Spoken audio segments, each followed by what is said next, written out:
just wanted to ask about the types of light you use to create the soft lights. For example, in the night scenes, the courtyards or the outside the flats, which kind of light units you're using? I mean, it looked like you had them on a genie room or some kind of rig. That's exactly what I did.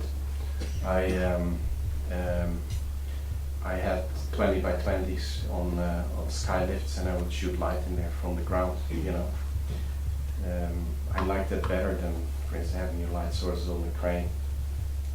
Found it a little bit more controllable, so to say.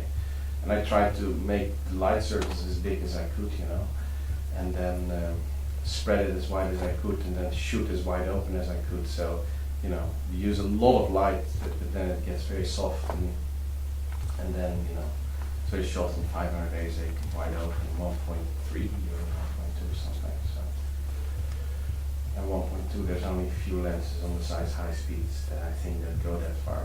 But you know, yeah, the softer the better. You know, I really try to get.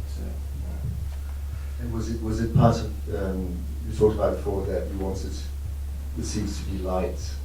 So presumably it was a part of that concept to sort of front light quite a lot rather than backlight, which you quite often do, right? Or top light, actually, I would say. I mean, it's mostly it's like top lights hovering over it and you know, spreading as big area that I had, sort of that I could afford money wise. You know, it worked very well.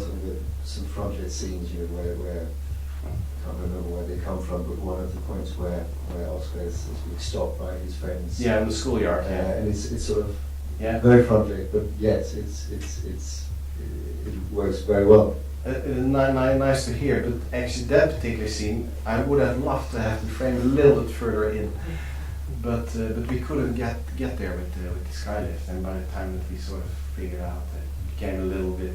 I mean, that's a scene that I would have liked to be a little bit less frontal, but very well observed actually.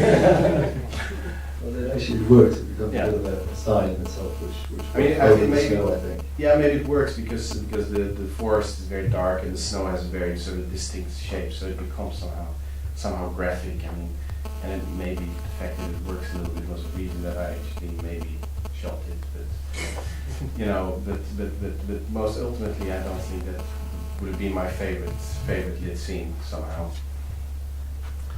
No, I know you only said one more. That's fine, that's fine. I just wanted to prompt you, Hoyte, because I think one of the things that's really interesting to me is the 4K process, just because it does, we don't do it here. And that's what you're doing, you did with that film. No, I didn't actually. Oh, didn't you? I have to correct you. With the girl. Yeah, I did it with the girl. Yeah. I just think it's very interesting because we don't do it here. Yeah. That's what we're going to do on this next film, and I just think it's interesting for me.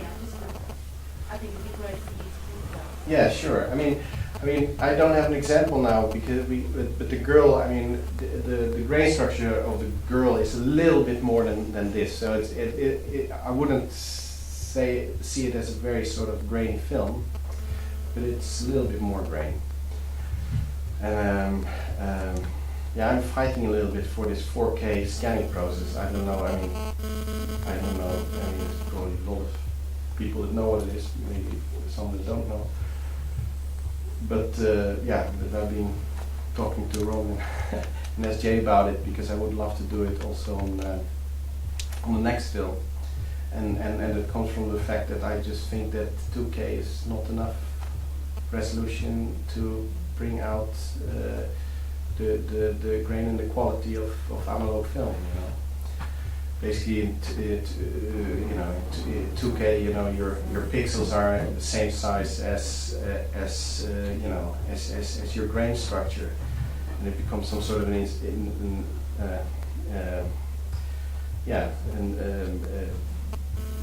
you know, in a way, you know, you lose the sharpness in your grain. And what I think is very important when you shoot film that is a little bit more grainy is that you actually get the shape of your grain sharp, because that is what creates that beautiful harmonic grainy pattern. And where else I find that when you do it with 2K, that your grain turns into some sort of noise that I found irritating. But you know,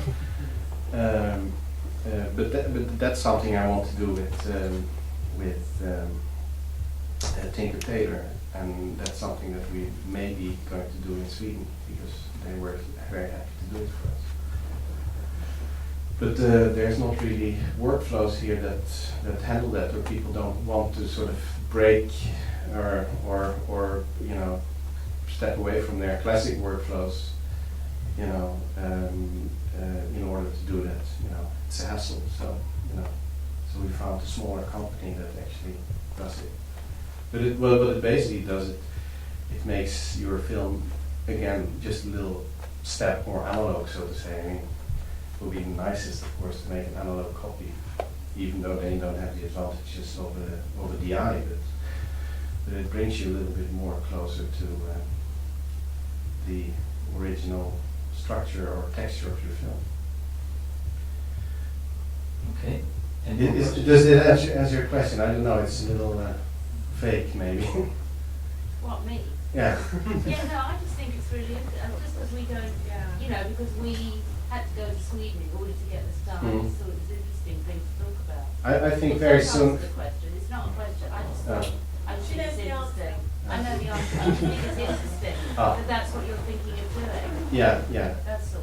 I think it will be very soon. It will also happen everywhere. I mean, all this kind of things, they just keep growing and so on. So, but then again, I mean, there's a lot of strange things happening in the close future.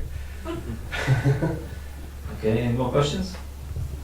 No? Okay, well, it just leaves me to say thank you very much. Thank you. Thank you.